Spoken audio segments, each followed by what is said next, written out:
नमस्कार। एक बार एक राजा थे और वो बहुत ज़्यादा पराक्रमी थे। उनके शौर्य के किस्से हर जगह सभी को मालूम चल रहे थे और उनकी जो प्रसिद्धि थी वो काफ़ी बढ़ रही थी। जिस तरह वे पराक्रमी थे उसी तरह वे दानवीर भी थे। वो बहुत ज़्यादा दान करते थे। कोई भी अगर भिक्षुक या फिर सन्यासी या कोई भी उनके द्वार पे पहुंचता था तो वे बिना दान किए नहीं रहते थे। और वे इच्छा से जो भी वो कोई उनसे मांगता था वो उसको हमेशा दे देते थे। इस तरह धीरे धीरे क्या हुआ कि वो जो राजा थे उनके ऊपर अहंकार हावी हो गया। उन्हें लगने लगा कि इस पूरे संसार में मैं ही एक ऐसा इंसान हूँ और मैं सबको सब कुछ दे सकता हूँ। वो अपनी गणना ईश्वर के तुल्य समझने लगे। उन्होंने सोचा कि मैं ही इस पृथ्वी का ईश्वर हूँ और किसी को भी मैं कुछ भी दे सकता हूँ। उन्होंने पूरे नगर में, पूरे विश्व में घोषणा करवा दी कि अगर किसी को भी कुछ भी चाहिए तो वो मुझसे आके मांग सकता है और मैं उसे वो चीज़ दे दूँगा। जैसा कि सभी जानते हैं, अहंकार उसको तो तोड़ना ही था और ईश्वर ने उनके लिए कुछ सोच रखा था जो उनके जीवन में घटित होने वाला था। बहुत दूर से एक सन्यासी धीरे धीरे चलते हुए उनके राज्य में पहुँचे और उनके राज्य में पहुँचने के बाद जब वे सन्यासी उनके राज दरबार में पहुँचे तो राजा ने अहंकार बस कह दिया कि हे सन्यासी, आपको क्या चाहिए? आपको जो भी चाहिए मैं आपको दे दूँगा। सन्यासी हंसकर मुस्कुराए और मन ही मन सोचने लगे कि इसको कितना अहंकार आ गया है। तो उसने बस राजा से कहा कि ये मेरा छोटा सा पात्र है, आप इसको बस किसी भी चीज़ से भर दीजिए। तब राजा ने कहा कि बस इतनी सी बात है और उन्होंने कहा कि जाओ मंत्री, जाकर हमारे जो कोष है, खजाना है, वहाँ से हीरे जवाहरात लाकर इसमें इनके पात्र में डाल दो।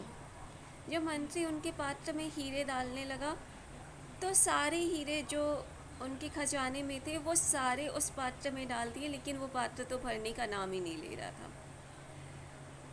वो इतना छोटा सा पात्र और उसमें खजाना आया ही नहीं। अब इसके बाद जो महाराज थे उनको मंत्री ने बताया कि सारे हीरे जवाहरात उसमें डाल दिए लेकिन इनका तो पात्र भरा ही नहीं, अब क्या करें? तो राजा ने कहा कि जाओ और जाकर सोने से भर दो। फिर वो मंत्री गया और मंत्री ने बहुत सारा सोना लाकर उनके पात्र में डाला। वो डालते ही गए लेकिन वो पात्र भरने का नाम नहीं ले रहा था। मंत्री बहुत परेशान हो गया। उसने राजा को कहा कि राजा जी, ये तो पात्र भरा ही नहीं, सोने भी हमने बहुत ज़्यादा डाल दिए, जितना हमारे खजाने में था सोना वो सब डाल दिया है। राजा ने कहा कि कोई बात नहीं, चांदी जाकर जाकर जहाँ से भी चांदी मिले और चांदी ही डाल दो इनके इसमें। तो उन्होंने चांदी डाला। इसके बाद तांबा, कांसा, जितनी भी चीज़ें उनके खजाने में थी वो सब कुछ उस पात्र में डालते गए, लेकिन वो पात्र भरने का नाम ही नहीं ले रहा था। अब राजा के पास जितना खजाना था, मुद्राएं थी, सब खत्म हो चुकी थी। राजा ने कहा कि कोई बात नहीं, इन्होंने तो कुछ भी कहा है डालने के लिए, तो जाकर अन्न और जो भी अन्न भंडार है वहाँ से जो भंडार मिल रहा है वो इसमें डालो।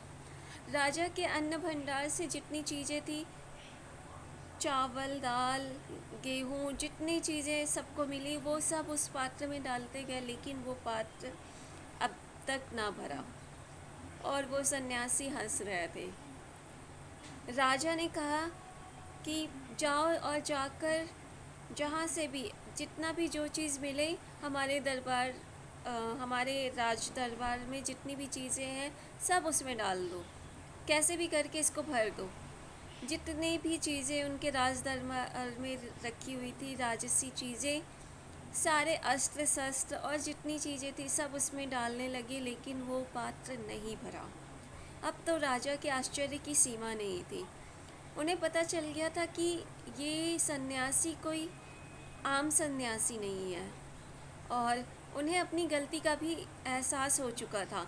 उन्होंने जो कहा था कि वो किसी को भी कुछ भी दे सकते हैं, उन्हें पता चल चुका था कि अब वो अपनी इस कहे हुए वचन को वो पूरा नहीं कर सकते।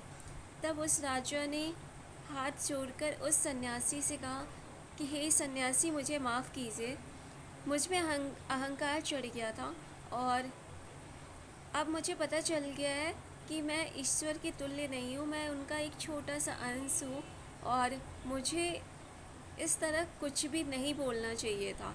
लेकिन आप मुझे बस ये बताइए कि आपके पास ये ऐसा कौन सा पात्र है जिसमें इतने सारे सामान डालने के बाद भी ये भरा नहीं। तब उस सन्यासी ने कहा कि मैं एक जगह से निकल रहा था और वहाँ पर मैंने देखा एक मनुष्य का खोपड़ी पड़ा हुआ था, स्कल पड़ा हुआ था। उस खोपड़ी को मैंने अपने पास रख लिया और वो खोपड़ी ही मैं यहाँ पर लेकर आया हूँ, जिसमें ये खोपड़ी को मैंने अपना पात्र बनाया है और इसमें आप जितना भी कुछ भी डालोगे ये कभी भरेगा नहीं, क्योंकि इसी खोपड़ी में मनुष्य का दिमाग होता है और मनुष्य का जो दिमाग होता है वो कभी संतुष्ट नहीं होता है। आप उसमें कितनी भी चीज़ें डालते जाइए, वो हमेशा कुछ और पाने की लालसा हमेशा उसके अंदर आ जाती है। तो इसी वजह से ये ऐसा पात्र है कि ये कभी नहीं भरेगा, क्योंकि इससे संतुष्टि नहीं है। तो राजा को समझ में आ चुका था और उसने अपनी गलती भी मान ली थी कि हमेशा जिस परिस्थिति में भी हो हमेशा सामान्य रहना चाहिए। कोई भी इंसान ईश्वर के तुल्य नहीं हो सकता। ईश्वर है और हम मनुष्य होते हैं। आप सभी को ये कहानी कैसी लगी? अगर अच्छी लगी है तो प्लीज़ सुजाता मिश्रा चैनल को ज़रूर सब्सक्राइब कीजिए और कमेंट बॉक्स में कमेंट कीजिए, शेयर कीजिए और लाइक कीजिए। Thank you for watching my videos.